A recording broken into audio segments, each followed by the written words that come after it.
ఈరోజు బిర్యానీ చేసుకున్నాను. ఎలా చేసుకున్నానో మీకు చూపిస్తాను. పెద్ద క్లియర్గా ఏం చేయలేదు కానీ వీడియో నాకు రాదు కూడా బేసిక్గా ఎడిటింగ్ చేయడం. చేసినవన్నీ స్టెప్ బై స్టెప్ పెట్టాను. అందులో నేను పెరుగు చూపించడం మర్చిపోయాను. మనకి బిర్యానీ మంచిగా టేస్ట్గా స్పైసీగా కాకుండా బ్యాలెన్స్డ్గా ఉండాలి అనుకుంటే మనము ఆలు బొకరా ఫ్రూట్ ఆర్ మన దగ్గర అది లేకపోతే ఖజూరా ఒకటి తీసుకోవాలి. చిన్న ముక్కలుగా కట్ చేసి ఆ చికెన్ నేను ఉడకబెట్టి చేస్తున్నాను. చాలా మంది అంటారు మ్యారినేట్ చేయాలి, ఓన్లీ మ్యారినేట్ చేసిన బిర్యానీ బాగుంటుంది. అలా ఏమి కాదు, ఇలా కూడా చేయొచ్చు.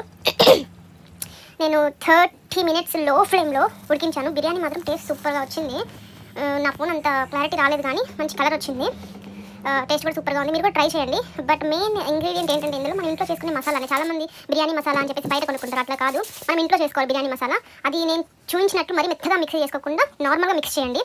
అది ఫైన్ పార్టికల్స్ లాగా కాకుండా నార్మల్గా కచ్చాపచ్చాగా మిక్స్ చేస్తారంటారు కదా, అట్లా చేయాలి. ఓకేనా? మీరు కూడా బిర్యానీ ట్రై చేయండి. Okay, bye.